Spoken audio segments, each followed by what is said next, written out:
Bullet কালো আজ বললে বুলেট কালো আজ। রাতের ঘুম হারাম হল তৃণমূল কংগ্রেসের ইতিপূর্বে আরাবুল ইসলাম গ্রেপ্তার আইসিপ সহকর্মীকে হত্যা করার কারণে কাশীপুর থানায় কলকাতা পুলিশ ঠিক সন্ধ্যার সময় আরাবুল ইসলামকে গ্রেপ্তার করলেন।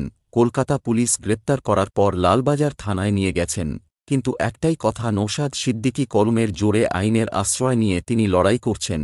একের পর এক দুষ্কৃতী গ্রেপ্তার হচ্ছেন।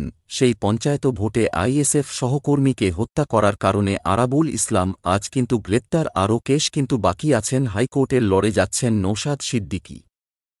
আরও কত তৃণমূল কংগ্রেস সহকর্মী গ্রেপ্তার হতে পারে, যেমন আছেন শেখ শাহজাহান এবং শওকত মোল্লা সহ নেত্রী আছেন। গ্রেপ্তার হওয়ার সম্ভাবনার বেশি আছেন নওশাদ সিদ্দিকী। একটাই কথা বলেছিলেন, আইনের লড়ে যাব, ঠিক একদিন সত্য পাস হবে এবং সত্যের জয় হবে, তিনি এমন বলেছিলেন।